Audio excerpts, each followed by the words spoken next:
Is this on? Yes, it is. Rudy's Revelation. This is one conspiracy. Don't you know that it's a conspiracy? You're the big man, I think. Hey everybody, welcome to the podcast.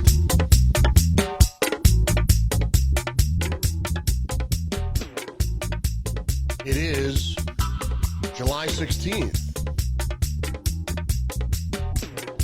Welcome. All right, so it is July 16th. It's been quite a few days after the assassination attempt of Donald Trump. But Joe Biden has another interview with the mainstream media with Lester Holt, and he and the Democrats still refuse to take responsibility for demonizing Trump and causing the assassination attempt.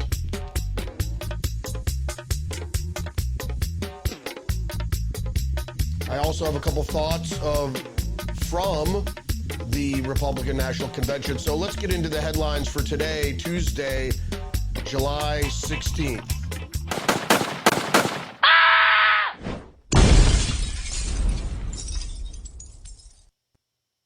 All right, before I get into the headlines, just want to apologize for the late start today. It is about 10:30. Usually go live on Rumble at 10 o'clock. I've been having some technical difficulties and a bit of a struggle today. So thanks for staying with me. I'm going to get right into the headlines in just a second. I just want to give a couple thoughts about my episode from yesterday. Now, I did kind of dwell on the fact of a second shooter, and I've been looking at the schematics more and more, realizing that if there was a second shooter, it was more than likely that that shooter was located at one of the further buildings near the exercise yard in the Butler Farm Show Incorporated. Oh, you gotta excuse me. I'm a little rusty today. I haven't been getting any sleep. But I want to get into the headlines for today. And the most pressing one, I do have a bunch of stuff to report, but I'm going to get into this Politico article first. Trump rally shooting, FBI, DHS warn of possible retaliation for attack on Trump.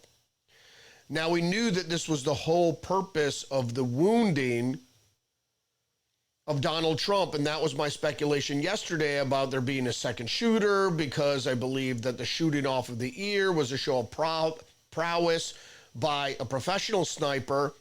And now even some reports coming out of Britain are saying that the patsy, the shooter,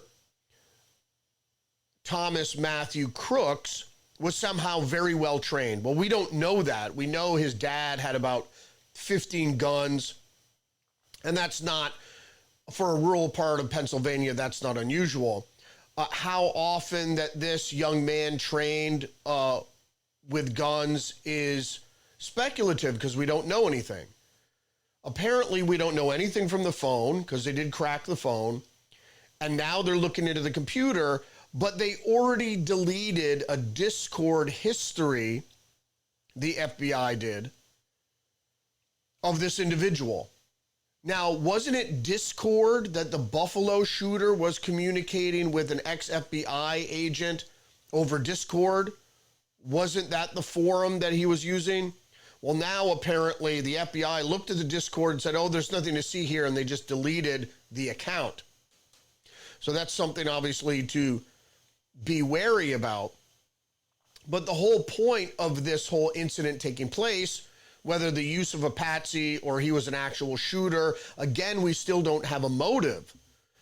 He doesn't have a political footprint, and what possessed him to go to try to take some shots, well, really to end his life, because if you know anything about trying to take out a president, you're more than likely gonna die in the act. It's suicide by cop or suicide by Secret Service or what have you. But there's a bunch of stuff that has recently been uncovered about the shooting, but I want to go into the motive of the attack. Not of the motive of the shooter, The motive of the attack is this, what we see in Politico. FBI and DHS warn of possible retaliation for attack on Trump. Intelligence bulletin raises alarm about election violence. Now, the whole point of this is pointing out that this is the motive for the attack on Trump. And as I speculate, the purposeful wounding of Trump, not to make Trump a martyr, and to throw, because literally, actually, you could call off the election if one of the leading candidates for president is murdered. So you don't want to do that. So you don't want to martyr Trump, and you don't want to cancel the election because Joe won't make it any further out. So it would have to be in November. So the purpose is to have the official agencies, the FBI and the DHS, the United States Secret Police, put out this warning of retaliation so a plausible attack on Biden is seen by the public as likely. And then when that attack does happen, and maybe it takes out Biden and Kamala Harris, and then there they go, they could have their new ticket. Now, would the election be canceled?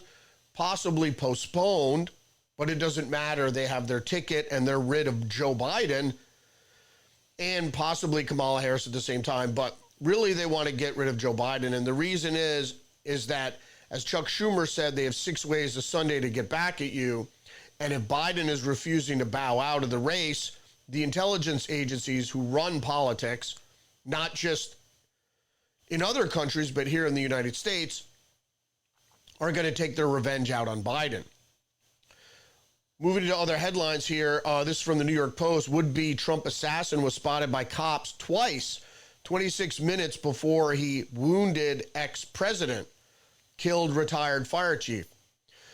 Now, I have reports here that the patsy, the shooter, Crooks, Thomas Matthew Crooks, AR-15, did not have a scope on it, did not have an optic at all, not a red dot, because I shoot 100, 150 yards, even 200 yards with a red dot. It's possible. With iron sights, I'm not saying you can't do it, but depending on your training, it's going to be a lot difficult, and you're going to leave things up to chance, certainly. I don't know why. Now, this hasn't been confirmed, but I don't know why he would go through all that trouble to take shots at 150 yards without an optic, any sort of advanced optical sight versus iron sights. So that poses a problem. That's why you might have the misses that he hit, that there were misses, but also we don't have a graphic of where the people were wounded, where all the bullets went, where the trajectory. And I think this is also obfuscation for a possible second shooter, because I was told, one of the guys that was shot in the head was in the way of the line of sight of the president. Now, the graphics from some of the news agencies put Crooks way on the far side. That would be the eastern side of the building he was on, when actually we see from the video that he was on the westernmost side of the roof of this building, because they could see him right near the edge where he was crawling. Did he crawl to a different spot before he started shooting? Maybe, but that was a pretty long building, and he would have had to get up and run across the roof, which he didn't do.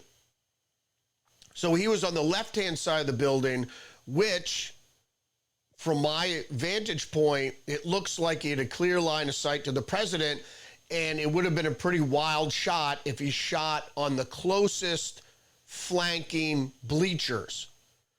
And any stray shots would have went past the president into the crowd there. Now, we don't know where all the shots went. They're still saying he fired 6 to 8 shots. Now they're saying he fired 6 shots. I only heard 2 to 3 shots, before I heard the rapid fire of the counter sniper team. All right. More headlines. This from CNN. Video, shooter seen by some attendees at least 1 minute before Trump was shot. So we have half an hour and now 1 minute by attendees. New video shows some attendees at the Trump rally noticed the gunman on the roof at least 1 minute before the shooting. The video shows that it appears to be one law enforcement officer walking around the building. A spokesman for the United States Secret Service told CNN agency did not personally sweep the building where an attempted assassin shot former President Trump, but instead leaned on local law enforcement to conduct security at that location. What we do know is that there was a small perimeter fence, but it was easily traversable because there were people on both sides of the fence running back and forth. The one guy was a photographer, and there was another person running when they saw the guy with the rifle. And perhaps that police officer was the very police officer who purportedly climbed up on the roof. Now, if you climbed up on the roof and you saw somebody up there with a weapon, sure, you're going to duck down if he points the weapon at you, but wouldn't you draw your pistol and shoot at this guy instead of radioing? We have an apparent, what seems like an apparent stand down because, like Uvalde, there was about to be violence and nobody took action. Not even the counter sniper team, who apparently waited for the individual to start shooting. And like I said, that's the key, that's the impetus. You have this guy, the patsy, start shooting, and then people are looking in one direction and they don't pay attention to shots coming from anywhere else. So, this is the point I'm trying to make, is that it was almost allowed to happen because there were several instances where law enforcement officials, including Secret Service, did not act in a hasty manner to stop violence from starting. It seemed like they waited. Now, what we hear is the Secret Service didn't wait for an okay. They didn't radio in and they waited for the guy to start shooting. Now, the people that reportedly saw this guy on the ground said, and especially the guy that was interviewed by BBC, said that the Secret Service on the barn could see him pointing. So that and as I mentioned yesterday, the Secret Service was looking directly at that rooftop the whole time. So it seems very suspicious. It's not like they were pointed in another direction and they had to readjust. They were looking right at that rooftop like they were ready. And that I also noticed that there's a water tower on the property of this manufacturing facility. And there was nobody on that water tower either. And apparently, when the Secret Service for Trump asked for more personnel and were denied, they said they would be given technical assistance. We don't know what that is, but also there were no drones in the air. Now, this is very suspicious, even for a small community, for local law enforcement, not to have a drone in the air during big events like this. So, all right, moving on to other headlines from the New York Post. Secret Service Director Kim Cheadle landed job after push by Jill Biden's office. The reason I bring up this specific headline is apparently because Jill Biden has been doing a lot of campaigning for Joe Biden, and they say Joe Biden's on a campaign tour doing media events. Half the events that are purportedly booked or reportedly booked for the president actually has Jill Biden show up instead. So what I've understood from this is that the Secret Service was not going to give additional agents to Trump, even though there are credible threats, because those Secret Service agents were going to be needed to cover Jill Biden as she made public appearances on the campaign trail for Joe Biden. Now, a lot of you might have heard this headline. MSNBC pulled Morning Joe off the air Monday over Trump assassination attempt.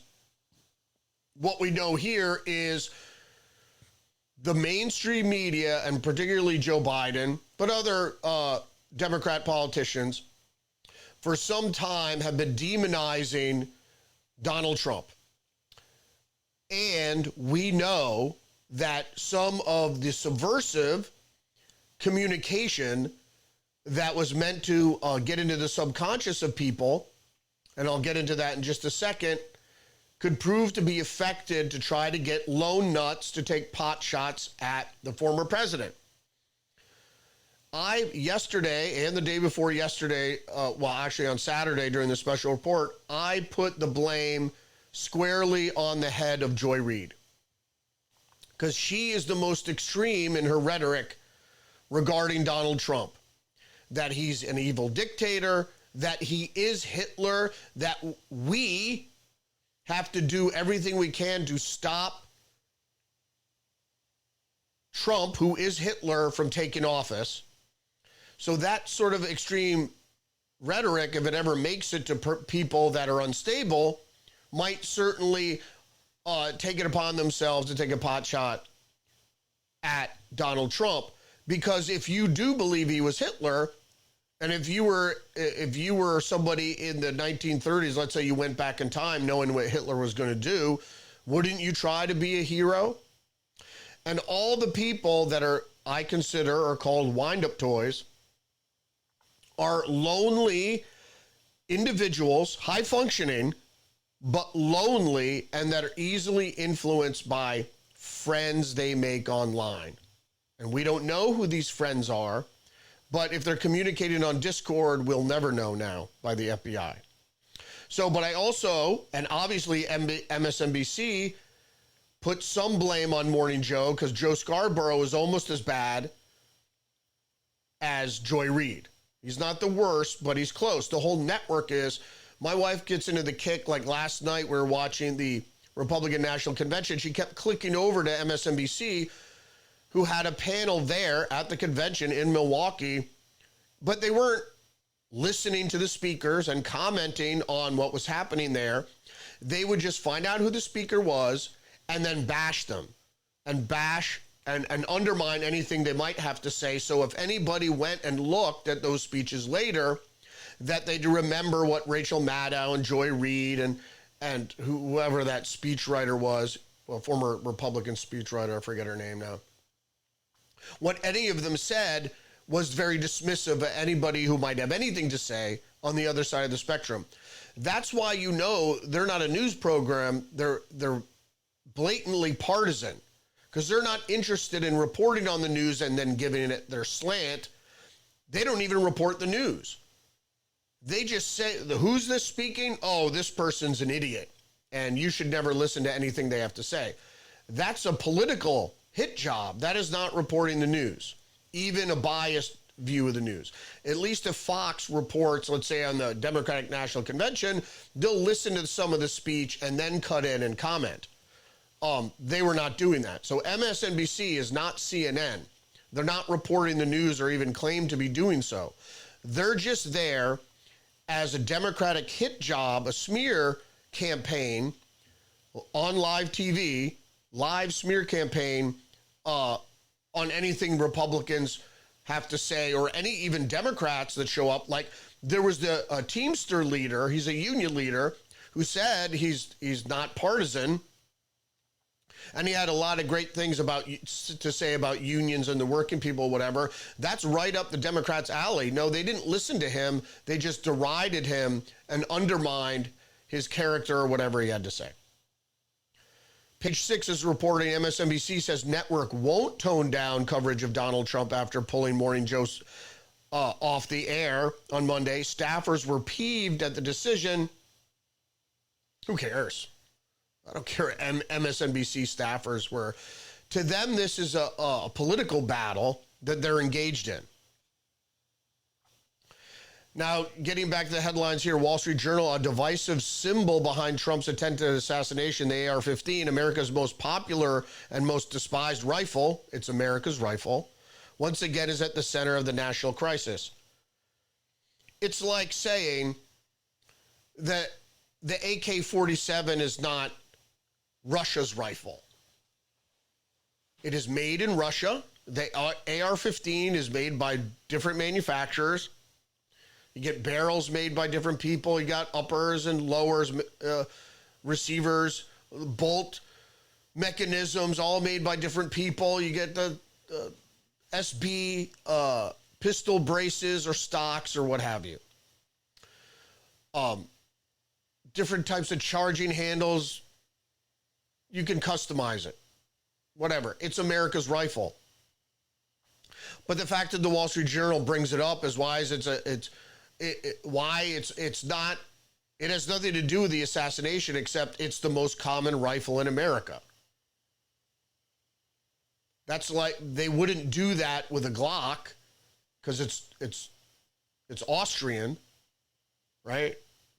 So they don't say, oh, it's Austria's evil because they manufacture Glocks. It's just a weapon. A weapon is a tool, and depending who uses it, whether they use it responsibly or not, so on and so forth. But the reason I brought this up, first of all, is that although you could shoot with iron sights pretty accurately out to 100 yards, even 200 yards, shooting without an optic in this scenario, where there was a slight breeze and what have you, you can't easily adjust your fire if you're off target. It just seems strange that he would even get as close enough to nick the ear of the president using iron sights while under stress. And like I said, shooting at people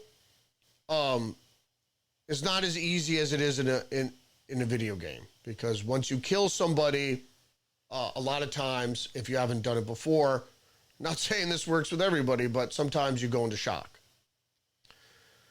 if you realize the magnitude of what you did, but whatever. All right. AP is saying, fact focus, a look at the false claims around the assassination attempt of former President Trump. The claim, a law enforcement sniper assigned at Trump's rally Saturday in Butler, Pennsylvania, says the head of the Secret Service ordered him not to shoot the suspect accused of attempting to assassinate President Trump. And then they write, no such order was made. Snipers killed the suspected shooter moments after he opened fire. Moment. Do you know what a moment is? I'm sure the reporters at AP know what a moment is. A moment is less than a second. So are you saying less than a second after he opened fire? He got off, they're reporting he got off six shots. I only counted 3 before the sniper team opened fire. A lot of shots were fired. We don't know where they all went. So what we would like to see is you take the acoustic profile, and then for each shot, that a diagram would show each shot coming from each rifle. Do we know how many shots that the sniper team took? Did anybody else shoot? So, and then if the sniper team only fired a couple shots and the remainder was from Crooks, do we know the trajectory and eventual resting place of all those rounds? That's what we need to know. How come no one is doing this?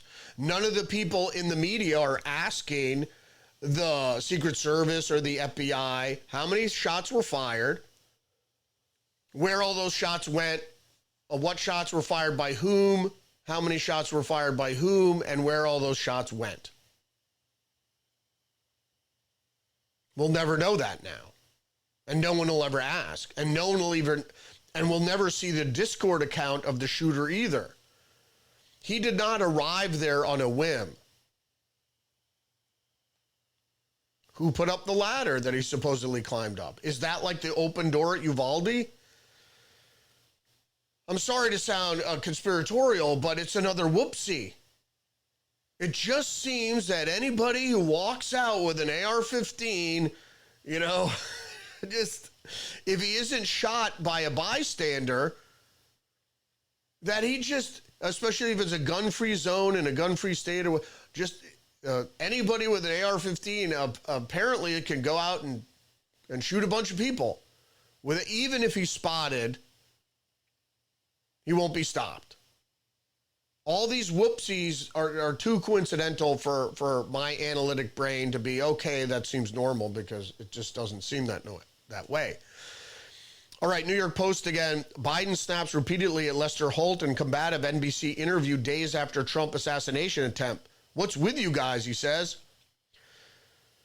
Biden repeatedly scolded NBC anchor Lester Holt in an interview Monday, exclaiming at one point, "What's with you guys? Come on, man," as he defended his criticism of Donald Trump, despite calling on Americans to lower the temperature after the assassination attempt of the former president Saturday. Are you seeing what viewers saw, which was moments of, frankly, what appeared to be confused? Holter asked the president. The funny thing is, they did the same thing after the Republican baseball shooting back in 2017, where a Democrat with a rifle opened fire on Republicans playing baseball. And those Republicans weren't even demonized. Well, they probably were in this guy's mind. But right after that, they did the same thing. We need to lower the temperature. But then the Democrats don't lower the temperature. It's been pointed out many times, the Republicans might make fun of Democrats and make fun or point out the stupidity or the lack of intellect by Democrats. But I never called Joe Biden Hitler. They're fools, perhaps. I can mock them, but mocking isn't the same as demonization. Because if you demonize people in the minds of the simple, that might be a call to action. If you call someone Hitler, people might go, well, we can't let Hitler take office. He's a threat to democracy. And even though Joe Biden repeated these kind of things during the interview, Lester Holt never once go, how is Trump a threat to democracy? That would mean democracy is a process. So how is he a threat to democracy? Because he challenges the election by wanting to see, we're allowed to look at the ballot, and you're supposed to keep the signature verification so we could do signature verification match to make sure that they're actually, especially with mail-in ballots, they're actually registered voters that are filling out these ballots. That's the way you keep democracy from being in peril, is that you want safeguards against cheating. So one of the most important parts of the interview, though, is Biden admits Trump bullseye comment was a mistake. Well, did he? He said when pressed on his bullseye comments, Mr. Biden said it was a mistake to use the word. I didn't say crosshairs, I meant bullseye. I meant focus on him, focus on what he's doing. He didn't say crosshairs. He said bullseye. Like, first of all, in the context of the assassination attempt, there's no difference. So he didn't say put Trump in the crosshairs, no, but he said put the bullseye on Trump, which is a target. You are making Trump a target. Linguistically, with your words. Verbally, you are making Trump a target by saying you need to put a bullseye on Trump. And subconsciously, for the people that are mesmerized by the internet or indoctrinated or have drank too much of the blue Kool-Aid, or who knows what their mental shortcomings or the psychological shortcomings might be, when you hear the president say, put a bullseye on Trump, make Trump a target, maybe he thinks there's Biden's communicating secret messages to me. And maybe those messages might be further articulated by, let's say, an ex-FBI agent on Discord, claiming to be your bestie.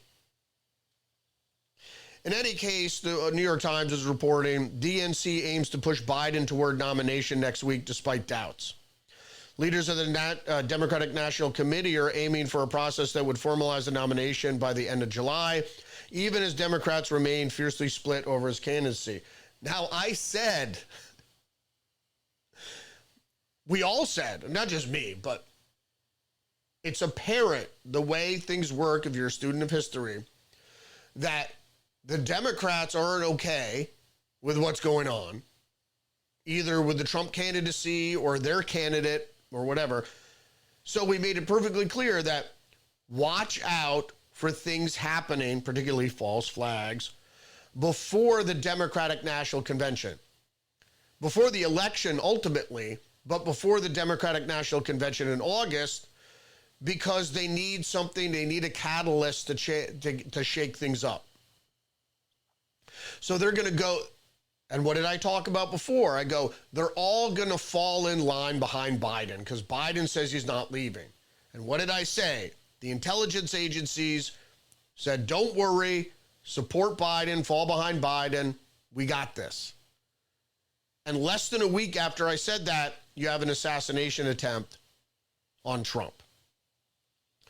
What the particulars were about that happened that day, it's like with everything like this that happens, whether it's JFK or Las Vegas or anything, once it starts happening and people hear shots ringing out, there's not a lot of people looking at grassy knolls. There were people looking at somebody crawling on the roof, good for them. But maybe one of those people were plants. Maybe it was to get everybody's attention to look at the patsy on the roof so they're not looking in the other direction. And I'm just speculating here because that's the way things have happened in the past. You have people pointing towards open windows. There's where Oswald is. And nobody's looking at the smoke rising above the grassy knoll. All right, if you didn't see the RNC last night, a bandaged Trump gets rapturous welcome at the Republican convention. He had a bandage on his ear. We were all speculating on what that was going to be. Like I said, is it going to be like maybe flesh colored? Maybe it's an American flag. Maybe it's a prosthetic. Maybe he's wearing a hat. Maybe he's wearing, I even joked, maybe he's wearing earmuffs. Franks and beans. But he had a white bandage, and obviously he wanted it to stand out. So he wanted it to be apparent that his ear was bandaged, that he was wounded. So he named JD Vance the VP, but Trump just came out to applause. He didn't speak, and then he sat down and listened to a few speakers, and he won't be back, I don't think, till Thursday, or he might be, I don't know. In any case, the big news was Trump picks Ohio Senator JD Vance for vice president. The choice elevates a one-time fierce critic who becomes a zealous follower of the former president. Now, that's mainstream media. Now, I don't know what the deal with JD Vance is, that he went to Yale, so he probably had that elite thinking cap on, like my brother. Anybody who votes for Trump is an idiot. But he doesn't realize what populist policies are for the working man, and the Republican Party is becoming more populist. And so maybe he met with Trump, and Trump's backing of JD Vance was essential for him winning the race. That and $11 million from the RNC. Because he was trailing and he could have very well lost. But he was looking, he looked for the backing, he found the backing, and maybe he changed his tune, maybe he's a sleeper. Who knows? His story is he grew up in Appalachia with his grandmother. His mom was a drug addict in a single parent home in Ohio. And he was the first of his family to go to college, and he got good grades, very intelligent guy, and went to Yale Law School where he met his wife, who was of Indian descent. A great American story. Now, I hope, and we all hope, that with this pick, he's only 36, that would breathe youth into the MAGA movement, and that he could be the torchbearer for decades to come. We'll see. You know, people were talking about Tulsi Gabbard. She would have been a good pick too, but people worry about her. People worry about anybody behind Trump. That that's paired with Trump because they could turn out to be a turncoat. So we don't know. You got to be loyal to the movement, and the movement is really libertarian populism and constitutionalism, Americanism, America first, the American citizens' interests first, because actually in a republic, that's who's supposed to be governing, and then other interests secondary, whether it's Ukraine or frankly, Israel or anything else. All right, other headlines here. We're getting a little long in the tooth. Wall Street Journal, Elon Musk said he is committing around $45 million a month to a new pro-Trump super PAC. And this is with the Winklevoss twins, apparently, and Palantir Technologies. This is big. This is going to be at least a quarter of what, if not half of what Trump needs per month to beat Biden. So after the assassination attempt on Trump, as I reported yesterday, Elon Musk said, I'm in for Trump. And then he put his money where his mouth is, so to speak. And then, as you might have heard also, this broke yesterday, or actually day before yesterday. Was it yesterday? New York Post, Trump's Florida case stunningly dismissed after judge finds appointment of special counsel Jack Smith violated the Constitution. And then the Washington Post reports Trump's classified documents case dismissed by Judge Aileen Cannon. Oh, and the big deal was Aileen Cannon was appointed by Trump, and that the special counsel Jack Smith was improperly appointed is a triumph for Trump. The Washington Post says, even if it's eventually reversed, Smith's office vowed to appeal the ruling. I don't know how you could do that. She said it's unconstitutional. I mean, the whole thing is a sham. Everything that's happening is not... I don't believe in coincidences, and you shouldn't either, really, because there are none.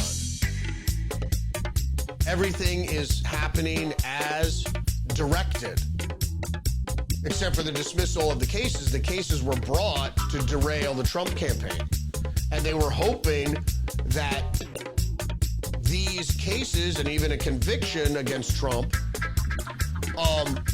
would get voters to bail on him, but it actually increased his support. Although it has been reported that his support didn't increase after the assassination attempt, it's hard to say. Like I reported, my personal experience, anecdotally, there were people cheering that someone took a shot at Trump. That's just sick. And apparently I watched a couple of videos also from TikTok where there are these young knuckleheads saying, crying that the guy missed and saying half our problem would be over if Trump was just killed.